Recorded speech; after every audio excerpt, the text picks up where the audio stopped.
마태복음 13장 44절에서부터 46절까지 보화와 진주 장사 비유라는 제목으로 하나님의 말씀을 증거하려고 합니다.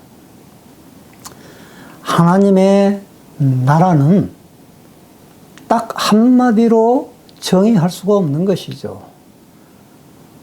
온 우주 만물을 창조하신 그 전능하신 하나님이 통치하시는 그 나라를 우리가 어떻게 이 짧은 혀로 한마디로 한 문장으로 표현할 수가 있겠습니까? 그래서 예수님께서는 여러 가지 비유를 들어서 하나님의 나라는 이와 같다, 이와 같다라고 그렇게 설명을 하고 있는 것입니다. 자, 오늘 하나님의 말씀을 그 하늘나라에 대한 그 비유를 예수님께서 보화와 밭에 감추인 보화와 그리고 값진 진주를 발견했을 때의 그 진주를 사는 장사꾼 비유를 들어서 설명하고 있습니다. 말씀을 듣기 전에 잠시 기도하겠습니다. 거룩하신 하나님, 은혜를 감사합니다.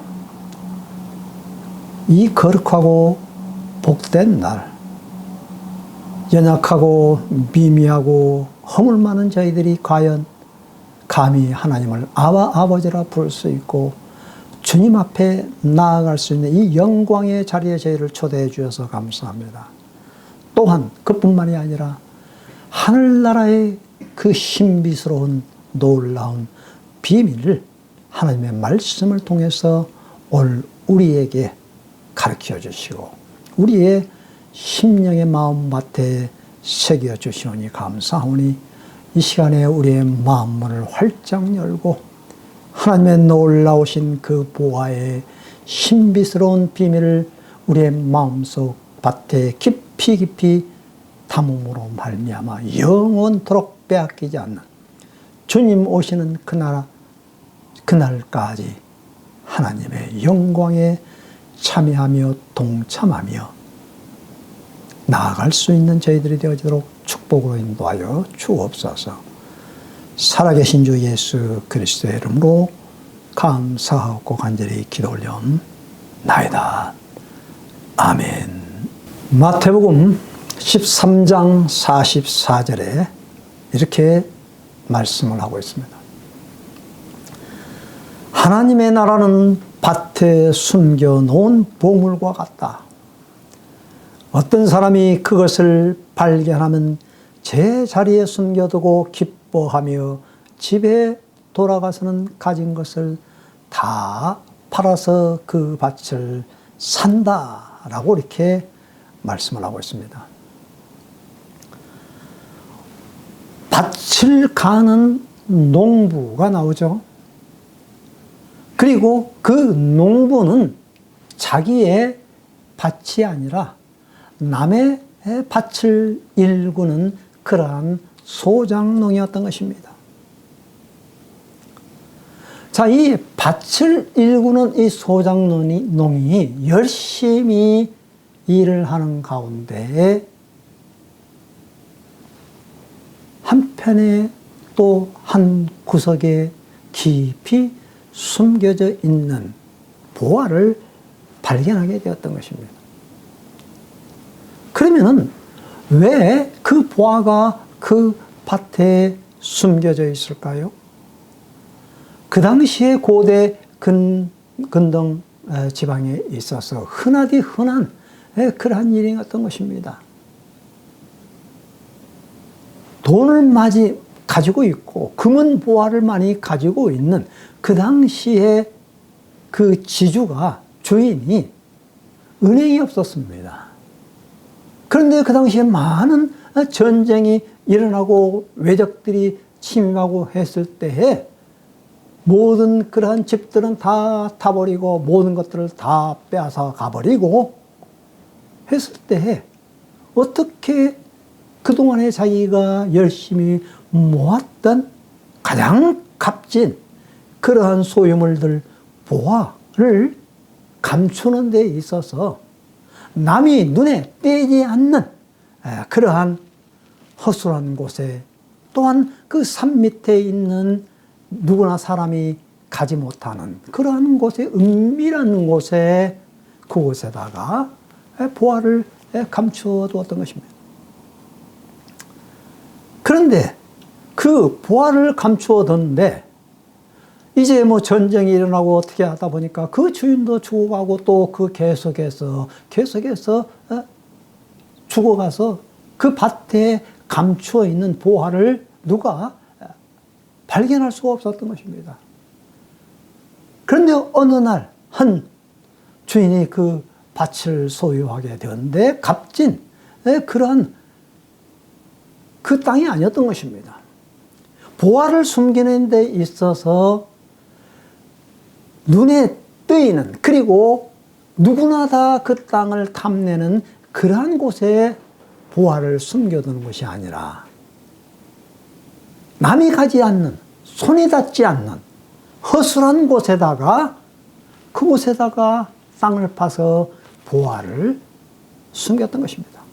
그런데 이 밭을 가는 이 소장농, 이 농부는 그것이라도 남의 밭에 가서라도 일구어서 자기의 끼니를 때우는 그러한 농부였던 것입니다.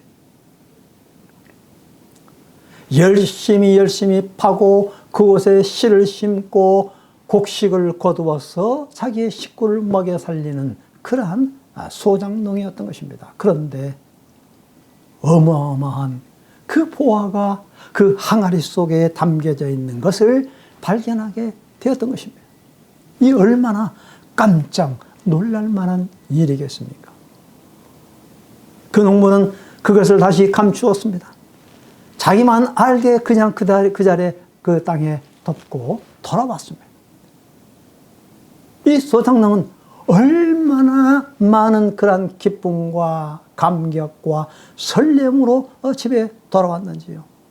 그것을 기뻐하며 집에 돌아왔다. 그러고 나서 이제 지금까지 자기가 가지고 있는 모든 것을 다 팔아서 그 밭을 사게 되어졌던 것입니다. 그렇다면 이 농부는 왜 그 밭을 사게 되어졌습니까? 자기의 모든 것을 다 팔아서 그 밭을 사게 되어졌던 것은 그렇게 값이 나가는 그러한 밭이 아니었던 것입니다. 왜 그런가 하니 허술한데 묻혀져 있는 그러한 숨겨진 보화 아니겠습니까? 그래서 그 주위에 있는 많은 동네 사람들도 그 농부를 비웃을 수도 있을 것입니다. 왜 밭을 사는데, 땅을 사는데 조금 전망을 보고, 또 지금으로 말하면 공인중개사도 있고 그런데 그 부동산 업자에게 가서 조금 전망과 그리고 그 값어치를 보고 그 땅을 사야 될 것이 아니냐라고 이렇게 비웃을 수도 있다라는 것입니다. 그럼에도 불구하고 그 농부는 아랑곳하지 아니하고 모든 소유물들을 다 끌어서 지금까지 자기가 노력했고 벌었던 그러한 모든 것들을 다 털어서 남이 가지려고 하지 않는 그 허술한 그 밭을 소유하게 되어졌던 것입니다. 그러면 그 밭이 그 땅이 귀하고 또 전망을 보고 그 밭을 샀겠습니까? 아니면은 그 보화에, 그 땅에 묻혀져 있는 그 보화를 보고 그 밭을 샀겠습니까? 오늘 여기에서 우리가 깨닫고자 하는 것은 하나님의 나라는 밭에 깊이 숨겨져 있다라는 것을 말하고 있고, 그 숨겨져 있는 그 밭을 발견하는 것입니다. 그리고 그것을 자기만이 알고 있는, 숨겨두고 기뻐하며 돌아가서 그 밭에 감춰져 있는 그 보화를 자기가 다 소유를 팔아서 소유의 그 밭을 사는 것입니다. 이것이 바로 예수님께서 가르쳐주고 있는 하늘나라의 신비스러운 그러한 비밀을 우리에게 가르쳐주고 있다는 것입니다. 오늘 우리가 인생을 살아가는 데 있어서 무엇에다가 그 가치의 소중함과 중요함을 두고 살아갑니까? 어떤 사람들은 권력을 얻기 위하여서 자기의 모든 것을 다 투자해서 그 권력을 얻기 위하여서 그곳에다가 모든 것을 쏟아 붓습니다. 어떤 사람들은 명예를 얻기 위하여서, 어떤 사람들은 인기를 얻기 위하여서 자기의 모든 것을 다 털어 놓습니다.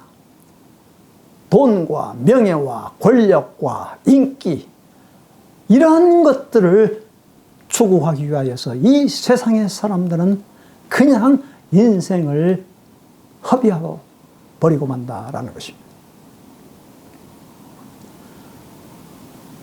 우리의 삶에 있어서 가장 소중하고 가장 값진 그러한 가치의 최고의 가치는 무엇입니까? 눈에 보이는 그러한 물질과 권력과 명예입니까? 다 허무하게 이 세상에 눈에 보이는 것들은 다 없어져 버리고 마는 것입니다. 눈에 보이지 않는 우리 인생의 삶에 있어서 영원한 하나님의 나라를 소유하는 것, 우리의 영원히 생명을 얻는 것, 예수 그리스도의 보혈의 피로 말미암아 구속함을 얻고 죄 사함을 얻고 영원에 참된 기쁨 영생을 맛보는 것 아니겠습니까? 그 나머지 이것들은 모두가 다 이미테이션, 액세서리에 불과하다라는 것입니다. 그런데 오늘날 이 가치의 중요성을 모르는 사람들은 이러한 그 가치의 중요성을 모르고 다른 이 액세서리에다가 모든 것들을 투자하는 것을 볼 때에 예수님께서 얼마나 안타까워서 이 하나님의 나라를 이렇게 설명을 하고 있는 것입니다. 바로 이 소작농은 가장 값진 가치 있는 그 보화를 발견하고 나서 모든 것을 거기에 투자해서 올인해서 그 밭을 사고야 말았던 것처럼 오늘 우리의 삶에 있어서, 인생의 삶에 있어서 가장 소중한 가치를 먼저 우리는 발견을 해야 될 것입니다. 그것은 어느 누구도 아무나 발견할 수 없는 인생의 밭의 깊은 곳에 숨겨져 있다는 것입니다.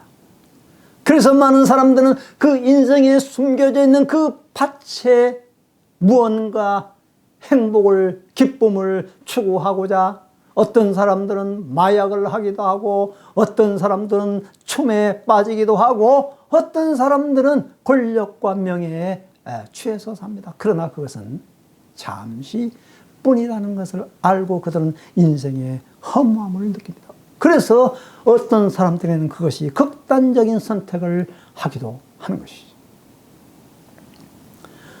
성경에 야곱과 에서가 나오죠. 야곱과 에서는 쌍둥이입니다. 그런데 그 둘은 어떤 보이지 않는 그러한 가치, 그리고 어떠한 형은 눈에 보이는 그 같이 먹을 것이 중요해서 배고파서 그 팥죽 한 그릇에 자기의 장자의 명분을 자기의 동생 야곱에게 팔아버리고 맙니다.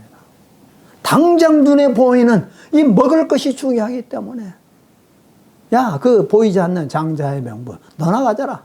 나는 지금 배가 고파 죽겠다. 그래서 팥죽 한 그릇을 먹고 장자의 명분을 팔아버렸습니다. 요셉을 보십시오. 그는 형제들에게 팔려서 노예로 팔리게 되어졌던 것입니다. 그런데 그 보디발의 노예 집에서 생활할 때에도 얼마나 성실하게 일했던지, 아무리 유혹에 찾아와도 그것을 이겼던 것입니다. 왜? 눈에 보이지 않는 그 가치, 하나님의 나라, 하나님과 함께하는 그 소유의 기쁨이 얼마나 귀하기 때문에 그 보디발의 아내의 유혹도 뿌리칠 수가 있고, 그 감옥 안에서도 그는 성실하게 하나님과 함께하는 그러한 놀라운 비밀을 그는 맛봤던 것입니다. 가치의 전도 일어난 것이죠. 그게 바울 사도 아니겠습니까? 빌립보서 3장 7절에서부터 9절에 보면 이렇게 기록이 되어 있습니다. 나는 내게 이루었던 것은 무엇이든지 그리스도 때문에 해로운 것으로 여기게 되었습니다. 그뿐만 아니라 내 주 예수 그리스도를 아는 지식이 가장 고귀함으로 나는 그 밖의 모든 것을 해로 여겼습니다. 나는 그리스도 때문에 모든 것을 잃었고 그 모든 것을 오물로 여깁니다. 나는 그리스도를 얻고 그리스도 안에 있는 사람으로 인정받으려고 합니다.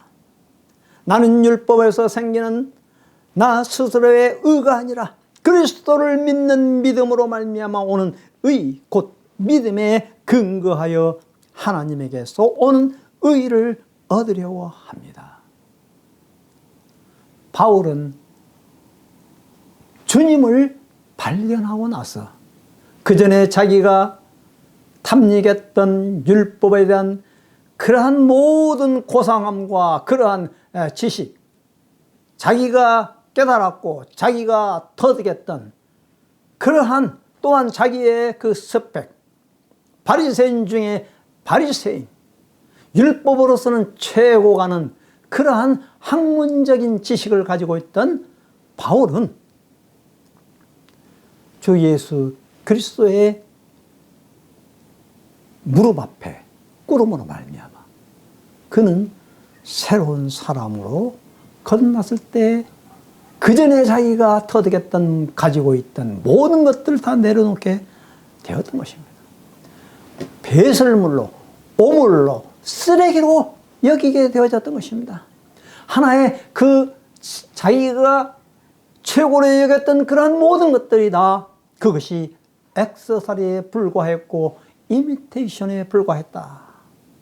보화 대신 예수 그리스도를 발견했다라는 그러한 자기의 신앙 고백 아니겠습니까?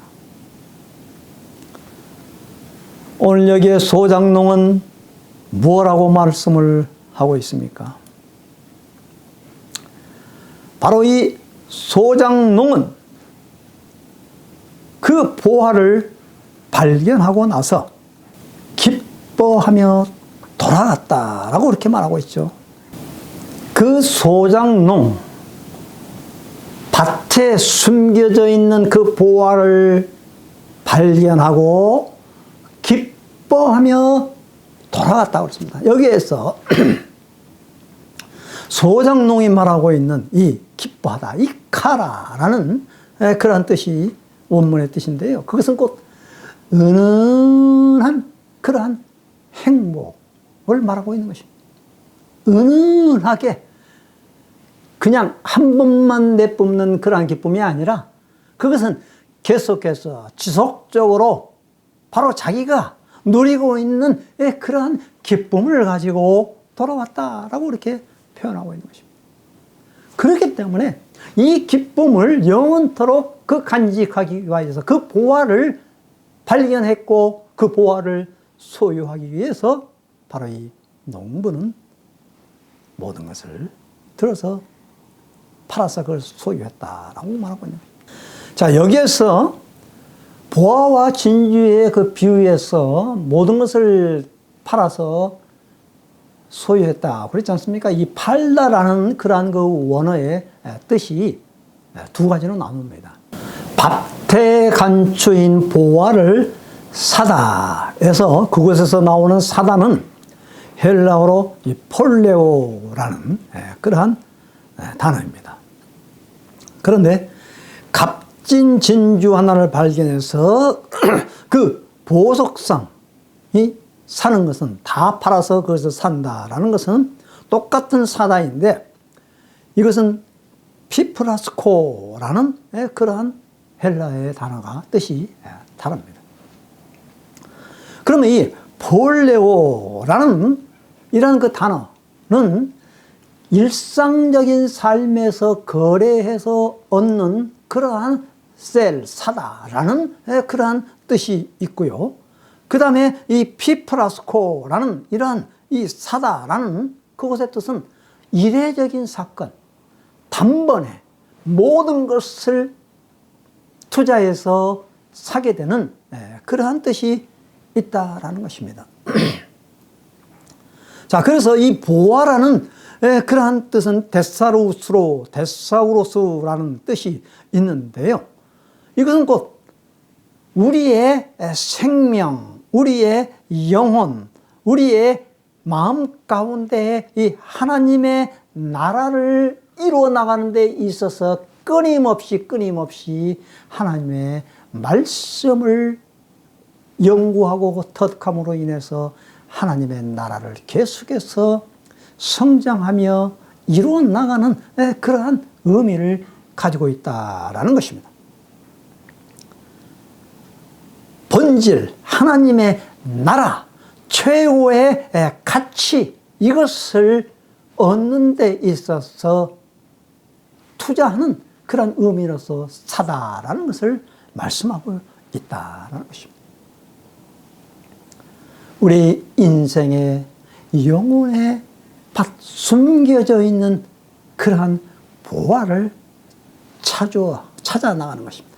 우리의 일상의 삶 속에서 계속해서 하나님의 말씀을 연구하고 기도하며 계속해서 쌓아가는 것입니다.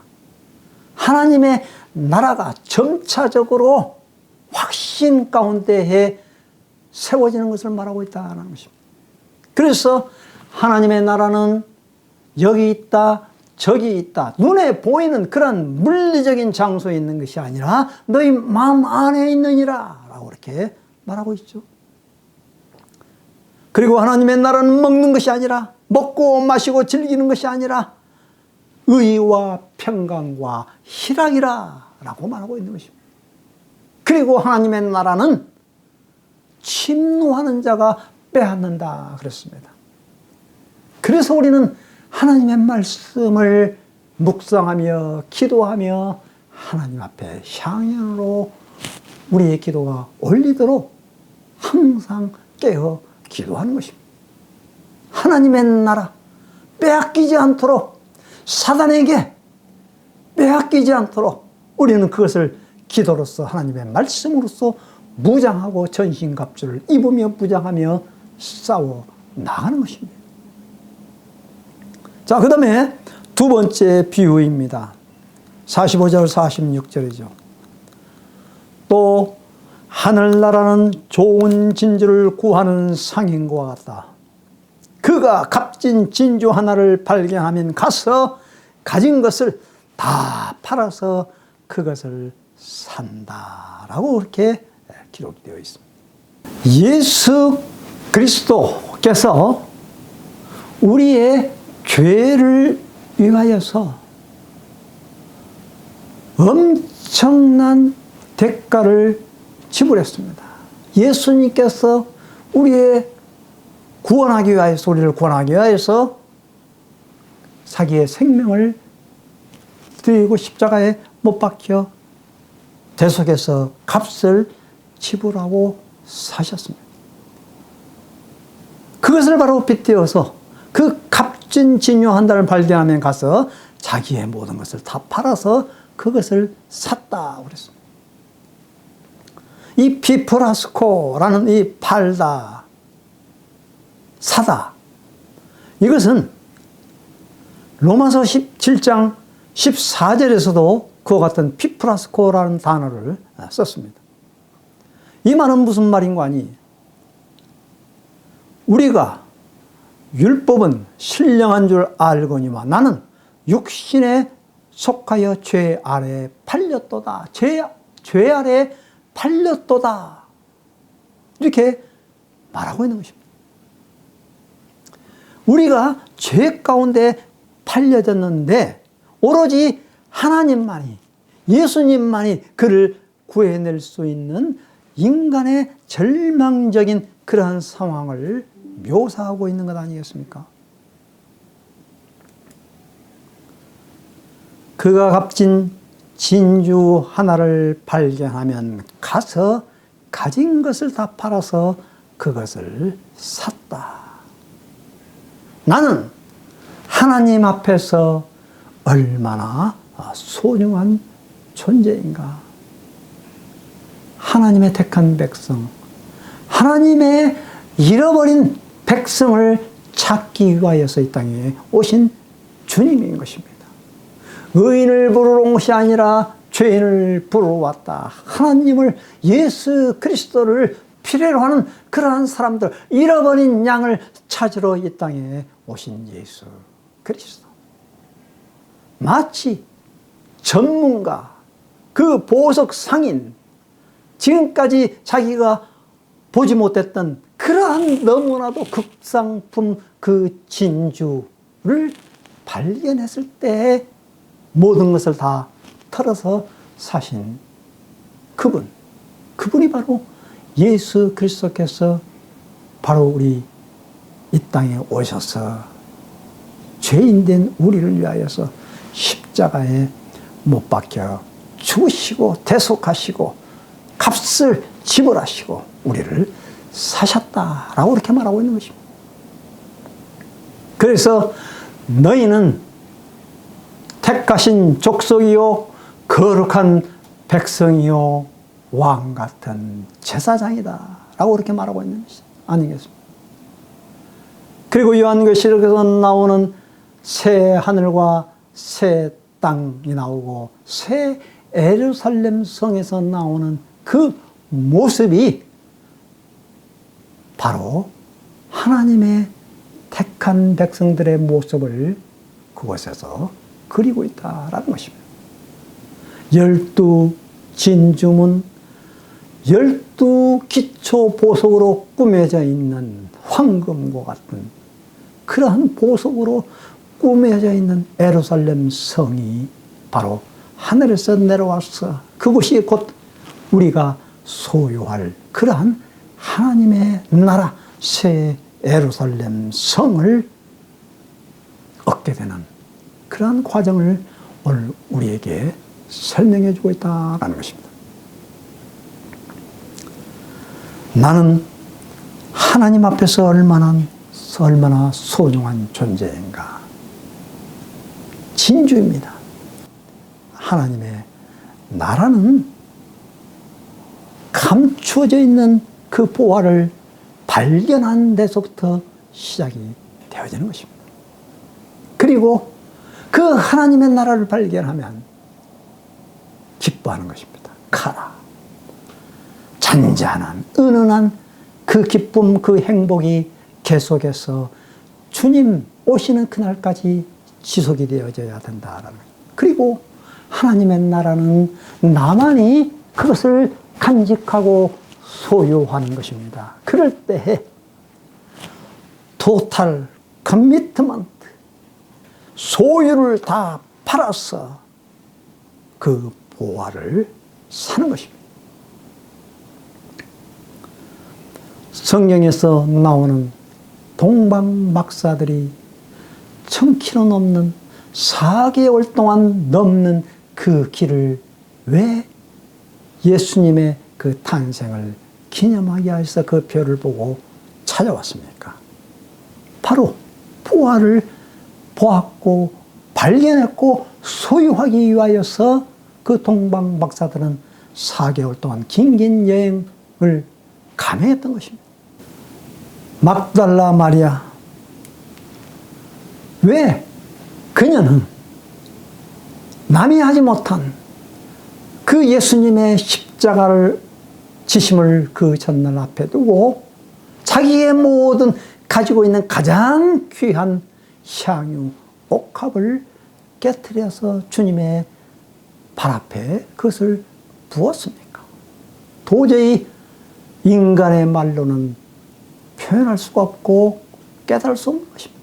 이 놀라운 신비, 나만이 알고 있는 그 하나님의 나라, 우리의 마음밭에, 인생의 그 한 구석의 마음의 밭에 숨겨져 있는, 은은히 숨겨져 있는 그 보화를 발견하고 끄집어내고 그것을 내 마음속에 기뻐함으로 말미암아 인생의 그 삶에 있어서 기쁨으로 하나님의 나라를 소유하는 하나님의 자녀로서 살아가게 될 때에 우리 주님께서는 그 자를 바로 진주와 같은, 극상품 진주와 같은 자로 여길 것입니다. 주님 오시는 그날에 새 하늘과 새 땅에 새 예루살렘 성에 소유할 수 있는 그 나라를 얻는, 축복을 얻는 우리 모두가 되어주시기를 주님의 이름으로 축원드립니다. 기도하겠습니다. 하나님, 하나님의 나라를 누구나 다 발견하는 것은 아닙니다. 우리 인생의 밭에 있어서 우리의 일상 삶 속에서 꾸준하게 하나님의 말씀을 연구하고 주 예수 그리스도의 십자가의 은혜를 깨닫는 자만이 우리는 하나님의 나라를 발견하고 기뻐하며 집으로 돌아와서 모든 것을 들여서 그 하나님의 나라를 소유한다고 그랬습니다. 하나님, 이 놀라운 이 보화, 어느 누구도 깨달을 수 없는 이 놀라운 하늘나라의 보화를 얻는, 소유하는, 우리의 마음속에 저장하는 저희들 되게 도와주옵시고, 주 예수 그리스도보다도 더 귀한 것은 없네. 하늘 보화가 우리의 마음 가운데 임하는 이 놀라운 축복을 깨닫는 저희들이 되게 도와주옵시고, 주님 보시기에 하늘나라의 새 예루살렘 성의 아름다운 진주와 같은 저희들이 되어지도록 도와주시옵소서. 아무리 세상이 험난하고 어렵고 힘들다 할지라도 이 놀라운 기쁨을 얻는, 밭에 감추인 그 보화를 얻는 소유한 산, 그러한 농부처럼 우리는 끊임없이 하나님의 나라를, 그 보화를 소유하는 저희들이 되어지도록 도와주옵소서. 영원토록 빼앗기지 않는 하나님의 나라가 우리의 마음 가운데 임함으로 말미암아 예수 그리스도께서 오실 장차 오실 그 하나님의 나라의 그 처소를 우리를 데려가는 그날까지 우리의 믿음이 변치 아니하고 변하지 아니하고 정결한 신부로서 주님을 맞이할 수 있는 저희들이 되어지도록 도와주옵소서. 어린 양 대신 살아계신 주 예수 그리스도의 이름으로 감사하고 간절히 기도 올려나이다.